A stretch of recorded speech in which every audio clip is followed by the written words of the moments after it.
요한복음 17장. 예수께서 이 말씀을 하시고 나서 눈을 들어 기도하셨다.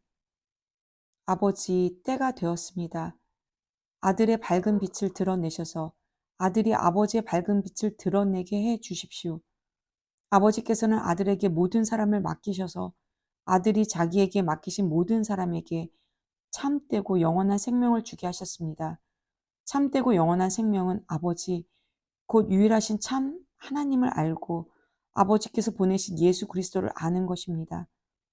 나는 아버지께서 내게 하라고 명하신 일을 하나도 빠뜨리지 않고 완수하여 이 땅에서 아버지를 영화롭게 했습니다. 그러니 아버지, 이번에는 아버지의 빛, 이 세상이 존재하기 전에 내가 아버지 앞에서 누리던 그 빛으로 나를 영화롭게 해 주십시오.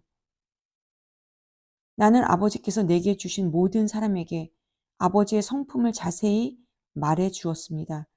그들은 본래 아버지의 사람들이었는데 아버지께서 내게 주셨습니다. 그들은 아버지께서 말씀하신 것을 지금까지 행했습니다. 이제 그들은 모든 의심의 그림자를 넘어 아버지께서 내게 주신 모든 것이 아버지께로부터 직접 왔다는 것을 알고 있습니다. 아버지께서 내게 주신 메시지를 내가 그들에게 주었고 그들은 메시지를 받아들여 내가 아버지께로부터 왔다는 것을 확신했습니다. 나는 그들을 위해 기도합니다. 하나님을 거부하는 세상을 위해서가 아니라 아버지께서 내게 주신 사람들을 위해 기도합니다. 그들은 당연히 아버지의 사람들이기 때문입니다. 나의 모든 것이 아버지의 것이고 아버지의 것이 다 내 것입니다. 그리고 내 생명이 그들 안에서 드러나고 있습니다. 나는 더 이상 세상의 모습을 드러내지 않을 것입니다. 그러나 내가 아버지께 돌아가도 그들은 이 세상에 머물러 있을 것입니다. 거룩하신 아버지, 아버지께서 나를 통해 선물로 주신 이 생명을 그들이 추구할 때 그들을 지켜주셔서 아버지와 내가 한마음 한뜻인 것처럼 그들도 한마음 한뜻이 되게 해 주십시오. 나는 그들과 함께 있는 동안 아버지께서 나를 위해 주신 생명을 추구하게 하려고 그들을 지켰습니다. 잠도 자지 않고 그들을 보호했습니다. 그들 가운데 한 사람도 잃지 않았습니다. 다만 멸망하기로 작정하고 배반한 사람만 예외가 되었습니다. 그 예외의 사람은 성경의 근거를 입증하기 위해서였습니다. 이제 나는 아버지께 돌아갑니다. 내가 세상이 듣는 자리에서 이 말씀을 드리는 것은 내 사람들로 하여금 내 기쁨이 그들 안에 충만해지는 것을 경험하게 하려는 것입니다. 내가 그들에게 아버지의 말씀을 주었는데 하나님을 모르는 세상은 그것 때문에 그들을 미워했습니다. 내가 세상의 방식을 따르지 않았듯이 그들도 세상의 방식을 따르지 않았기 때문입니다. 나는 그들을 세상에서 데려가 달라고 구하는 것이 아니라 그들을 악한 자에게서 지켜달라고 구하는 것입니다. 세상이 나를 규정할 수 없듯이 세상도 그들을 규정할 수 없습니다. 진리로 그들을 거룩하게 구별해 주십시오. 아버지의 말씀은 거룩하게 구별하는 진리입니다. 아버지께서 내게 사명을 주셔서 세상에 보내신 것처럼 나도 그들에게 사명을 주어 세상에 보냅니다. 내가 그들을 위해 나 자신을 거룩하게 구별하는 것은 그들도 진리로 거룩하게 구별되어 자신의 사명을 감당하게 하려는 것입니다. 나는 그들을 위해서만 아니라 그들 때문에 그리고 나에 대해 그들의 증언 때문에 나를 믿게 될 이들을 위해서도 기도합니다. 그들 모두 한마음 한뜻이 되고 아버지께서 내 안에 계시고 내가 아버지 안에 있듯이 그들도 우리와 한마음 한뜻이 되는 것, 그것이 내 기도의 목적입니다. 그렇게 아버지께서 참으로 나를 보내셨다는 것을 세상이 믿게 해 주십시오. 아버지께서 내게 주신 영광을 나도 그들에게 주었습니다. 이는 내가 그들 안에 있고 아버지께서 내 안에 계시듯이 그들도 우리처럼 하나가 되어 함께하게 하려는 것입니다. 그들이 이 하나됨 속에서 성장해서 아버지께서 나를 보내셨다는 것을 아버지께서 나를 사랑하신 것 같이 그들도 사랑하셨다는 것을 하나님을 모르는 세상에 증언하게 해 주십시오. 아버지, 나는 아버지께서 내게 주신 사람들이 내가 있는 그곳에 나와 함께 있으면서 내 영광, 곧 세상에 존재하기 오래전부터 아버지께서 나를 사랑하셔서 내게 주신 빛을 보게 되기를 바랍니다. 의로우신 아버지, 세상은 아버지를 알지 못했지만 나는 아버지를 알았고 이 제자들도 아버지께서 내게 이 사명을 맡겨서 보내신 것을 알고 있습니다. 나는 아버지의 존재를 아버지께서 어떤 분이시고 무슨 일을 하시는지를 그들에게 알렸고 계속해서 알려주겠습니다.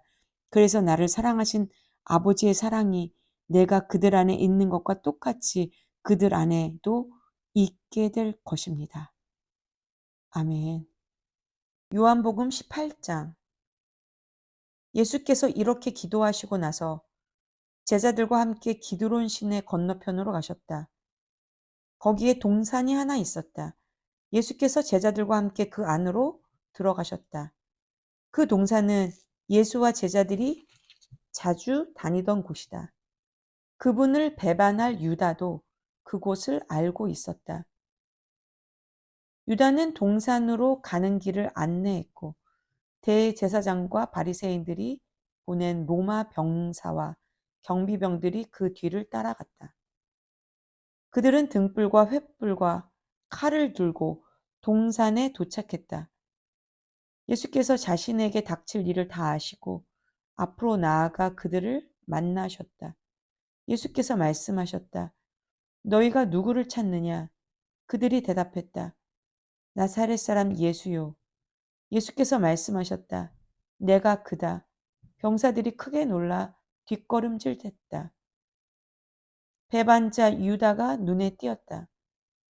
예수께서 다시 물으셨다. 너희가 누구를 찾느냐? 그들이 대답했다. 나사렛 사람 예수요. 예수께서 말씀하셨다. 내가 그라고 너희에게 말했다. 내가 그 사람이다. 너희가 찾는 사람이 나라면 이 사람들은 가게 해 주어라. 이것으로 아버지께서 내게 주신 사람들은 하나도 잃지 않았습니다라고 기도하신 말씀이 이루어졌다.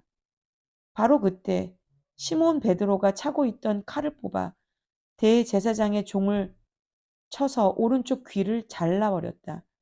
그 종의 이름은 말고였다. 예수께서 베드로에게 명하셨다. 그 칼을 도로 꽂아라. 너는 아버지께서 내게 주신 이 잔을 내가 마시지 않으리라고 생각하느냐? 그때 대장의 명령을 받은 로마 병사들이 유대 경비병들과 합세하여 예수를 붙잡고 결박했다. 그들은 먼저 가야바의 장인 안나스에게 예수를 끌고 갔다. 가야바는 그 해의 대제사장이었다. 그는 한 사람이 백성을 위해 죽는 것이 낫다고 유대인들에게 충고했던 자다. 시몬 베드로와 또 다른 제자가 예수를 뒤따라갔다. 그 다른 제자는 대제사장과 아는 사이여서 예수를 따라 대제사장의 집 안뜰에 들어갈 수 있었다. 베드로는 밖에 머물러 있어야 했다. 곧 다른 제자가 나와서 문지기에게 말하고 베드로를 데리고 들어갔다. 문을 지키던 젊은 여자가 베드로에게 말했다. 당신도 저 사람의 제자 가운데 하나가 아닌가요? 베드로가 말했다. 나는 아니요. 날이 추워 종들과 경비병들이 불을 피워놓고 그 주위에 모여서 불을 쬐고 있었다. 베드로도 그들과 함께 서서 불을 쬐었다. 안나스가 예수의 제자들과 가르침에 대해 그분을 신문했다. 예수께서 대답하셨다. 나는 드러내놓고 말했다. 나는 언제나 유대인들이 모두 모이는 회당과 성전에서 가르쳤다. 나는 모든 것을 공개적으로 했다. 은밀히 말한 것은 하나도 없었다. 그런데 너희는 왜 나를 음모자 대하듯 하느냐? 내 말을 들은 사람들에게 물어보아라. 내가 무슨 말을 했는지 그들이 잘 안다. 나는 모든 것을 숨김없이 가르쳤다. 예수께서 이렇게 말씀하시자 그 자리에 서 있던 경비병 하나가 예수의 뺨을 때리며 말했다. 어떻게 내가 대제사장에게 그런 식으로 말하느냐? 예수께서 대답하셨다. 내가 잘못 말한 것이 있다면 증거를 대보아라. 그러나 내가 사실 그대로 말했다면 어찌하여 때리느냐? 그러자 안나스는 예수를 결박한 채로 대제사장 가야바에게 보냈다. 그동안 시몬 베드로는 뒤로 물러나 불가에서 불을 쬐고 있었다. 거기에 있던 다른 사람들이 그에게 말했다. 당신도 저 사람의 제자 가운데 하나가 아니오? 베드로가 부인했다. 나는 아니오. 대제사장의 종 가운데 한 사람으로 베드로에게 귀를 잘린 사람의 친척이 말했다. 당신이 동산에서 저 사람과 함께 있는 것을 내가 본 것 같은데. 베드로가 다시 한번 부인했다. 바로 그때 수탉이 울었다. 사람들이 예수를 가야바에게로 로마 총독의 관저로 끌고 갔다. 때는 이른 아침이었다. 그들은 유월절 음식을 먹을 자격을 잃고 싶지 않아서 총독 관저로는 들어가지 않았다. 그래서 빌라도가 그들에게 나와서 말했다. 무슨 죄로 이 사람을 고발하는 것이오? 그들이 말했다. 이 사람이 악행을 저지르지 않았다면 우리가 여기까지 와서 총독님을 귀찮게 하겠습니까? 빌라도가 말했다. 그를 데려가서 여러분의 법대로 재판하시오. 유대인들이 말했다. 우리는 사람을 죽일 권한이 없습니다. 이것으로 예수께서 어떻게 죽이실 것인지 가르쳐 하신 말씀이 입증되었다. 베드로가 다시 관저로 들어가 예수를 불러냈다. 내가 유대인의 왕이냐? 예수께서 대답하셨다. 그 말은 너 스스로 한 말이냐? 아니면 다른 사람들이 나에 대해 내게 한 말이냐? 빌라도가 말했다. 내가 유대인처럼 보이느냐? 내 동족과 대제사장들이 너를 나한테 넘겼다. 내가 무슨 일을 했느냐? 예수께서 말씀하셨다. 내 나라는 눈에 보이는 것들로 이루어지지 않는다. 만일 그랬다면 나를 따르는 사람들이 싸워서 내가 유대인들의 손에 넘겨가지 않게 했을 것이다. 그러나 나는 그런 왕이 아니다. 나는 세상이 생각하는 그런 왕이 아니다. 그러자 빌라도가 말했다. 그래서 내가 왕이냐 아니냐? 예수께서 대답하셨다. 내가 사실을 말했다. 나는 왕이다. 나는 진리를 증언하려고 이 세상에 왔다. 누구든지 진리의 마음이 있는 사람, 조금이라도 진리에 관심이 갖는 사람은 내 음성을 알아듣는다. 빌라도가 말했다. 진리가 무엇이냐? 빌라도가 이 말을 한 다음 다시 유대인들에게 나가서 말했다. 나는 이 사람에게서 아무 잘못도 찾지 못하겠소. 유월절에는 내가 죄수 한 명을 사면해 주는 관례가 있소. 내가 유대인의 왕이라는 이 자를 놓아주면 어떻겠소? 그들이 다시 외쳤다. 이 자가 아니라 바라바를 놓아주시오. 바라바는 로마 체제에 저항한 유대인이었다. 아멘. 요한복음 19장.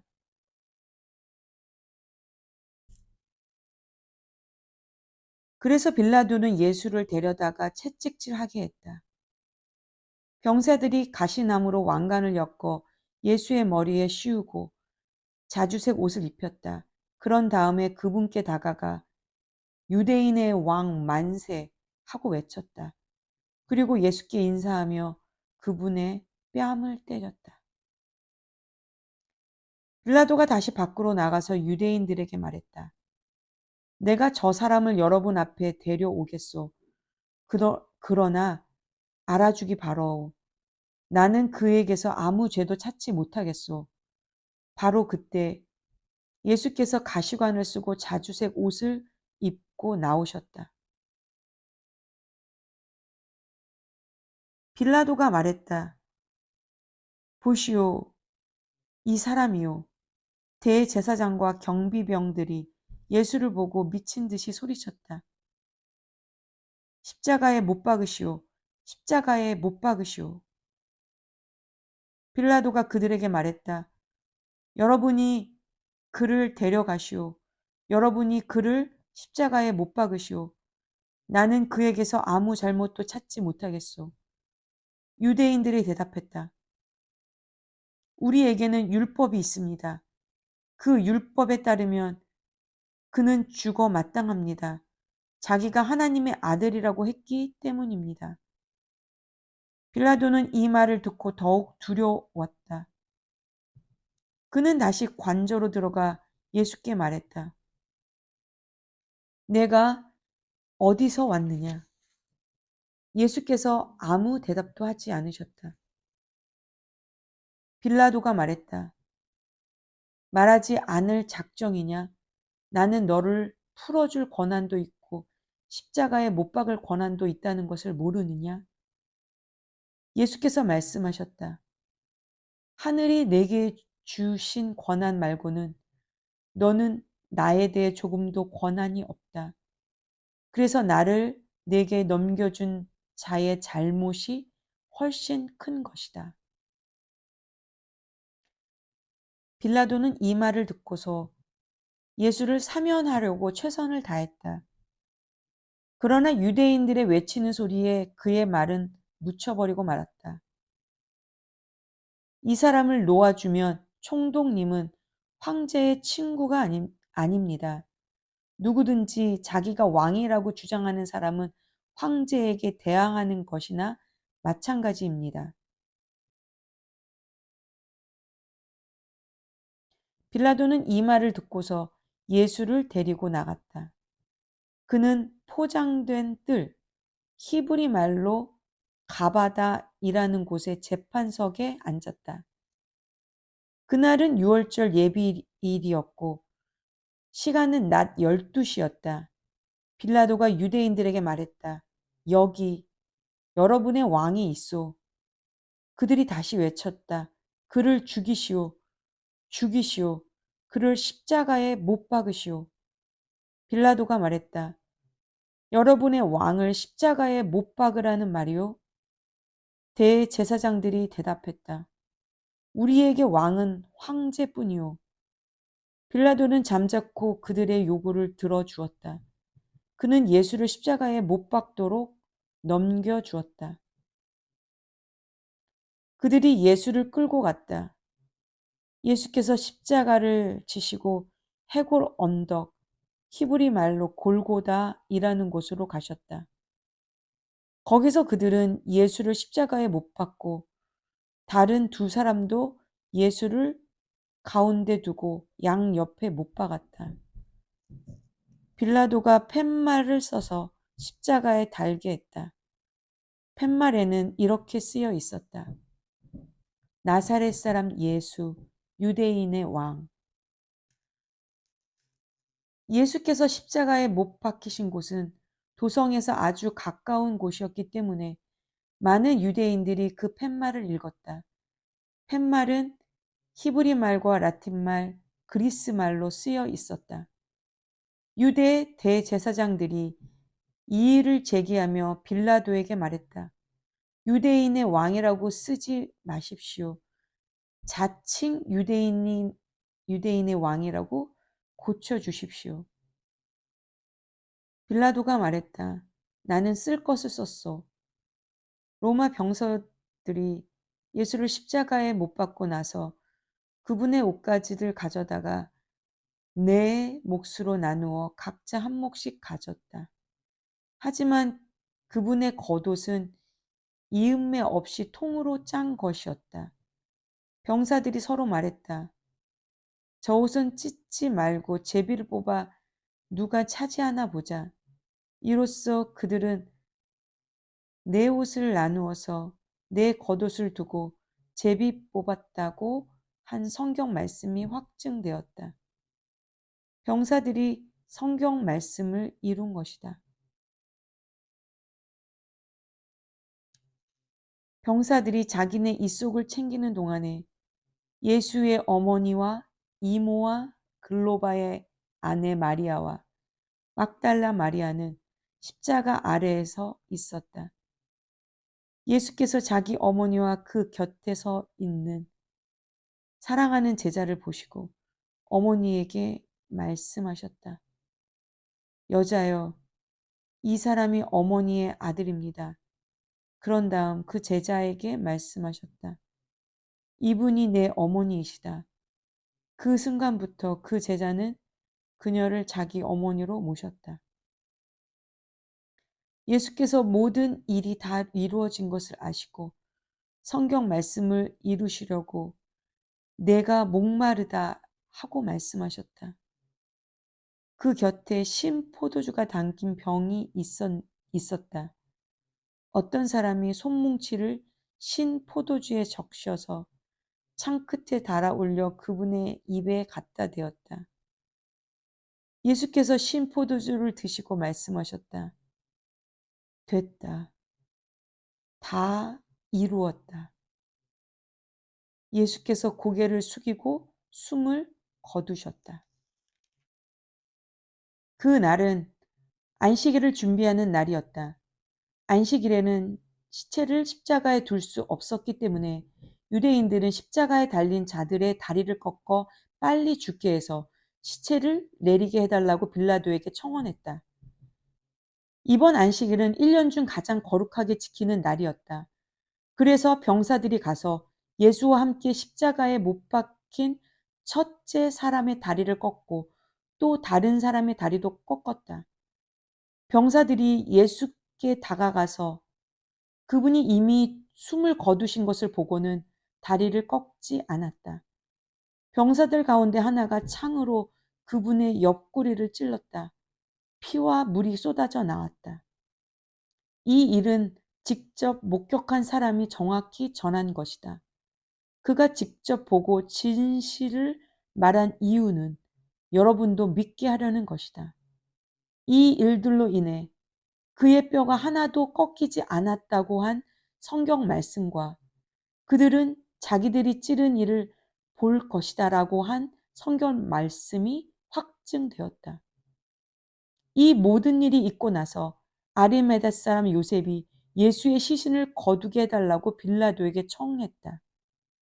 그는 예수의 제자였지만 유대인들의 위협 때문에 자기가 예수의 제자라는 사실을 비밀로 하고 있었다. 빌라도가 허락하자 요셉이 가서 시신을 거두었다. 일찍이 밤중에 예수를 찾아왔던 니고데모가 이번에는 환한 대낮에 모략과 침향 섞은 것을 33kg쯤 가지고 왔다. 그들은 예수의 시신을 모셔다가 유대인의 장례 풍습대로 향료를 바르고 고운 배로 쌌다. 예수께서 십자가에 못 박히신 곳 근처에 동산이 있었다. 그 동산에는 아직 아무도 모신 적이 없는 새 무덤이 있었다. 그들은 유대인들의 안식일을 준비하는 날이었고, 그 날은 유대인들이 안식일을 준비하는 날이었고, 무덤도 가까이 있었으므로 그들은 거기에 예수를 모셨다. 아멘. 요한복음 20장. 한 주의 첫날 이른 아침이었다. 아직 어두울 때 막달라 마리아가 무덤에 가서 보니 무덤을 막고 있던 돌이 입구에서 옮겨져 있었다. 그녀는 곧장 시몬 베드로와 예수께서 사랑하시는 다른 제자에게 숨가쁘게 달려가서 말했다. 사람들이 주님을 무덤에서 꺼내갔어요. 그들이 그분을 어디에 두었는지 모르겠습니다. 베드로와 다른 제자가 즉시 무덤을 향해 서로 앞다투어 달려갔다. 다른 제자가 베드로를 앞질러 무덤에 먼저 도착했다. 그가 몸을 구부려 안을 들여다보니 거기에 고운 배가 놓여 있었다. 그러나 그는 안으로 들어가지는 않았다. 시몬 베드로가 그의 뒤에 도착해서 무덤 안으로 들어가 보니 고운 배가 놓여 있었다. 그분의 머리를 감쌌던 수건은 고운 배와 함께 있지 않고 따로 가지런하게 개어져 있었다. 그제야 먼저 도착했던 다른 제자도 무덤 안으로 들어가서 증거를 보고 믿었다. 그분께서 죽은 자들 가운데서 살아나야 한다는 말씀을 아직 아무도 깨닫지 못하고 있었다. 그 후에 두 제자는 집으로 돌아갔다. 그러나 마리아는 무덤 바깥에 서서 울고 있었다. 그녀가 울면서 무릎을 꿇고 무덤 안을 들여다보니 흰 옷을 입은 두 천사가 거기에 앉아 있었다. 한 천사는 예수의 시신이 놓여 있던 자리 머리맡에, 다른 천사는 발치에 앉아 있었다. 천사들이 마리아에게 말했다. 여자여, 어찌하여 우느냐? 마리아가 말했다. 사람들이 내 주님을 꺼내갔습니다. 그들이 그분을 어디에 두었는지 모르겠습니다. 마리아가 이렇게 말하고 나서 뒤로 돌아서니 예수께서 거기에 서 계셨다. 그러나 마리아는 그분을 알아보지 못했다. 예수께서 마리아에게 말씀하셨다. 여자여, 어찌하여 우느냐? 누구를 찾고 있느냐?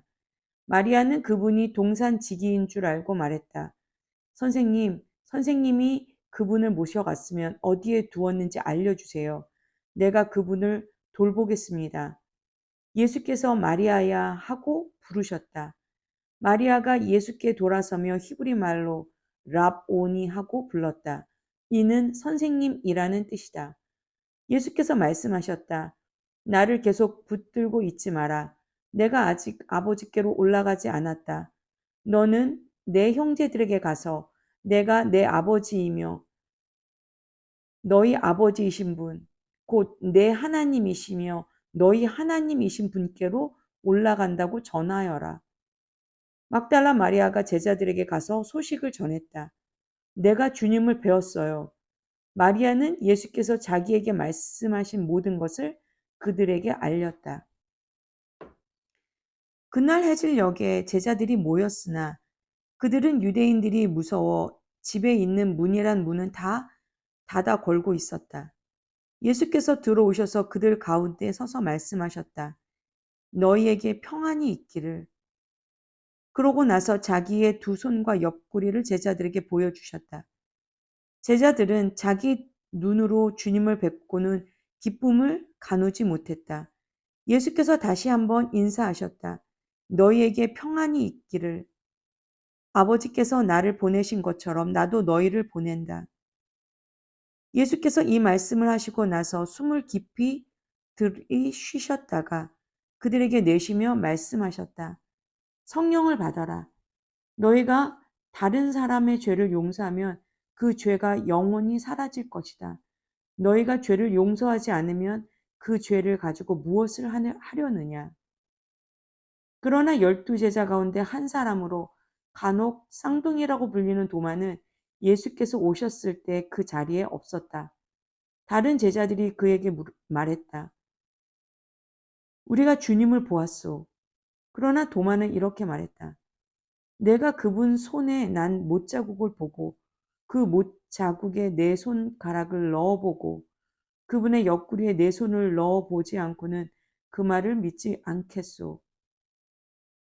여드레 후에 제자들이 다시 방에 모여 있었다. 이번에는 도마도 함께 있었다. 예수께서 잠긴 문들을 지나 들어오셔서 그들 가운데 서서 말씀하셨다. 너희에게 평안이 있기를. 그런 다음 예수께서 도마에게 주목하며 말씀하셨다. 내 손가락을 내 손에 대어 보아라. 내 손을 내 옆구리에 넣어 보아라. 의심하는 자가 되지 말고 믿는 자가 되어라. 도마가 말했다. 나의 주님, 나의 하나님. 예수께서 말씀하셨다. 너는 내 두 눈으로 보고 나서야 믿는구나. 보지 않고도 믿는 사람에게는 더 큰 복이 기다리고 있다. 예수께서 이 책에 기록된 것보다 훨씬 많은 표적을 베푸셔서 하나님을 계시해 주셨다. 이것을 기록한 이유는 예수께서 메시아이시며 하나님의 아들이심을 여러분으로 믿게 하고 그 믿음을 통해 예수께서 친히 계시해 주신 참되고 영원한 생명을 얻게 하려는 것이다. 아멘. 요한복음 21장. 그 후에 예수께서 제자들에게 다시 나타나셨는데 이번에는 디베랴 바다 갈릴리 호수에서였다. 예수께서 나타나신 경위는 이렇다. 시몬 베드로, 쌍둥이라고도 하는 도마, 갈릴리 가나 출신의 나다나엘, 세베대의 두 아들, 그리고 다른 두 제자와 함께 있었다. 시몬 베드로가 말했다. 나는 고기 잡으러 가야겠다. 나머지 사람들도 우리도 함께 가겠다고 대답했다. 그들은 나가서 배를 탔다. 그날 밤 그들은 아무것도 잡지 못했다. 해가 뜰 무렵 예수께서 바닷가에 서 계셨으나 그들은 그분을 알아보지 못했다. 예수께서 그들에게 말씀하셨다. 좋은 아침이구나. 아침거리로 뭘 좀 잡았느냐? 그들이 대답했다. 못 잡았습니다. 예수께서 말씀하셨다. 그물을 배 오른쪽에 던지고 어떻게 되는지 보아라. 그들은 그 말씀대로 했다. 순식간에 수많은 고기가 그물에 걸려들었다. 힘이 딸려서 그물을 끌어올리지 못할 정도였다. 그때 예수께서 사랑하시는 제자가 베드로에게 말했다. 주님이시다. 시몬 베드로가 그분이 주님이신 것을 알고는 이라느리아 벗어놓았던 옷을 급히 챙겨 입고 바다로 뛰어들었다. 다른 제자들은 배를 탄 채로 고기가 가득 든 그물을 끌고 나왔다. 그들은 육지에서 90m 정도밖에 떨어지지 않은 곳에 나가 있었다. 그들이 배에서 내리고 보니 숯불이 지펴져 있고 그 위에 물고기와 빵이 익고 있었다. 예수께서 말씀하셨다. 너희가 방금 잡은 물고기를 몇 마리 가져오너라. 시몬 베드로가 다른 제자들과 힘을 합쳐 그물을 바닷가에 끌어올렸는데 큰 물고기가 153마리나 되었다. 그렇게 많은 물고기가 들었는데도 그물이 찢어지지 않았다. 예수께서 말씀하셨다. 아침 식사가 준비됐다. 제자들 가운데 당신은 누구이십니까? 하고 감히 묻는 사람이 없었다. 그들은 그분이 주님이신 것을 알고 있었다. 예수께서 빵을 들어 그들에게 주시고 물고기도 그들에게 주셨다. 예수께서 죽은 자들 가운데서 살아나신 뒤에 제자들에게 살아있는 모습을 보이신 것은 이번이 세 번째였다. 아침 식사 후에 예수께서 시몬 베드로에게 말씀하셨다. 요한의 아들 시몬아, 내가 이 사람들보다 나를 더 사랑하느냐? 예, 주님. 제가 주님을 사랑하시는 줄을 주님이 아십니다. 예수께서 말씀하셨다. 내 어린 양들을 먹여라. 그런 다음 예수께서 두 번째로 물으셨다. 요한의 아들 시몬아, 내가 나를 사랑하느냐? 예, 주님. 제가 주님을 사랑하는 줄을 주님이 아십니다. 예수께서 말씀하셨다. 내 양들을 돌보아라. 예수께서 세 번째로 물으셨다. 요한의 아들 시몬아, 내가 나를 사랑하느냐? 예수께서 내가 나를 사랑하느냐 하고 세 번째 물으시니 베드로는 근심이 되었다. 주님은 모르시는 것이 없습니다. 제가 주님을 사랑하는 줄을 주님께서 틀림없이 아십니다. 예수께서 말씀하셨다. 내 양들을 먹여라. 이제 너에게 진실을 알려주겠다. 내가 젊었을 때는 내 스스로 옷을 입고 어디든지 원하는 곳으로 다녔다. 그러나 내가 나이 들어서는 두 팔을 벌려야 할 것이다. 다른 사람이 내게 옷을 입히고 내가 원하지 않는 곳으로 너를 데려갈 것이다. 예수께서 이렇게 말씀하신 것은 베드로가 어떤 죽음으로 하나님을 영화롭게 할 것인지를 암시하신 것이다. 이 말씀을 하시고 예수께서 이렇게 명하셨다. 나를 따라오너라. 베드로가 고개를 돌려보니 예수께서 사랑하시는 제자가 바로 뒤에서 따라오고 있었다. 베드로가 그를 보고 예수께 물었다. 주님, 이 사람은 어떻게 되겠습니까? 예수께서 말씀하셨다. 내가 다시 올 때까지 그를 살려두고자 하더라도 그것이 너와 무슨 상관이 있느냐? 너는 나를 따라오너라. 그래서 그 제자가 죽지 않을 것이라는 소문이 형제들 사이에 퍼진 것이다. 그러나 예수께서 하신 말씀은 그런 뜻이 아니었다. 예수께서는 그저 내가 다시 올 때까지 그를 살려두고자 하더라도 그것이 너와 무슨 상관이 있느냐라고 말씀하셨을 뿐이다. 이 모든 일을 목격하고 기록한 사람이 바로 그 제자다. 우리 모두는 그의 증언이 믿을 만하고 정확하다는 것을 알고 있다. 이 밖에도 예수께서는 아주 많은 일을 행하셨다. 그것을 하나도 빠뜨리지 않고 낱낱이 기록한다면 그 기록한 책을 다 담아두기에는 이 세상도 비좁을 것이다. 아멘.